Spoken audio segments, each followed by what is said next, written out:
Well, one of the things I remember, I was in a culture for first forum. Like, it had to be 2 years ago, but time is elusive to me, so it could have Yeah. been 5 years ago. But I Right. really do feel like it was 2 years ago. I was in San Francisco, and I remember a lady from Charter. They had a paper, a research paper on who Hmm. uses AI, and they were talking about women over 40 in the workplace that were not using it and therefore could be left behind. Because when you think about, and that people like us, right? Yep. Who, if you don't want to say, I don't know how to use it, or I'm not sure how to use it, or whatever like that. And that hit me kind of hard because I was like, okay, I need to up my game a little bit in this area. And I did have to feel stupid a time or two. So I'll tell on myself here. We were doing something with one of the other Culture First leads, and I gave them something, and they're like, I'm just going to put this in Claude and blah, blah, blah. I was like, who the hell is Claude? And I had to just say, I'm sorry, this is stupid, but who is it?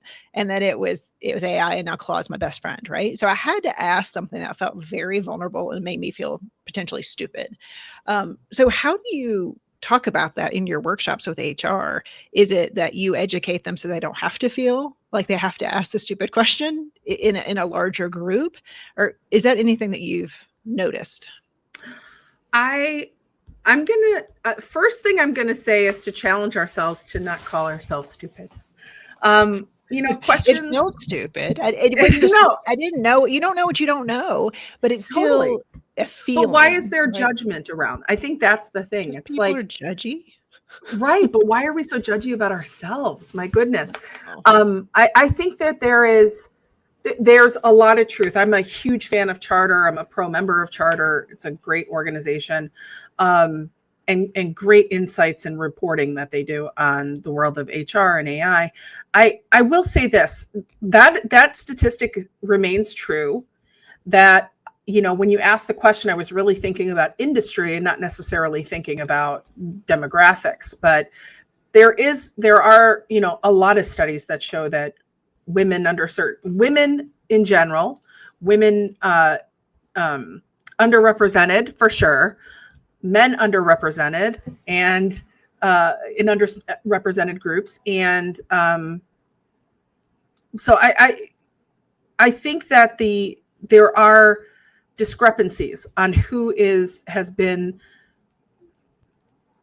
leaping forward in the way that they're looking to leverage AI. I will say this, women are predominantly featured as over 70% of HR leaders. And that's really a lot of what got me motivated in terms of education and helping support, given that I am a recently turned 51-year-old woman who's been in the working world in HR for over 25 years. In 2023, this is a little after I started my own AI journey in 22, but when I was talking about it, I was just getting crickets back. Nobody that I had formerly worked with was familiar. I'd ask it in social groups or in Slack channels about it in early 23, and it was like maybe one or two people were also mentioning it. It was very rare. And so I started to get concerned, not just about HR, but about the females and the women in HR being represented in these tools that we use, and underrepresented people being represented. We know that there's a lot of bias. We know that there's a lot of disparate insight that comes out of generative AI tools, which is why it's so important that so many of us get involved. But I think that part of the work that I can do as a female over the age of 50 is just continue to share that we don't have to feel like we're less than, that everybody is starting this journey, even every single person. Most of the people that are going to have just started this journey at the earliest in November or December of 2022.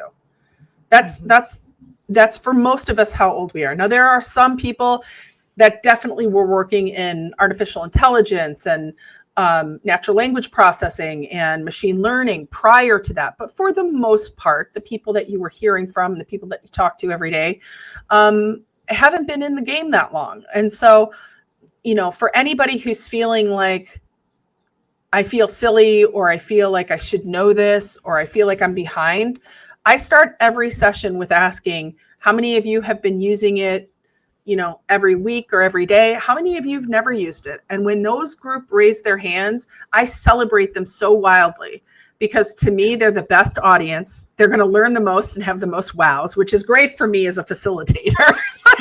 I love the great feedback, but I think there is something in exposing your delicate underbelly and saying, hey, I haven't really been in this.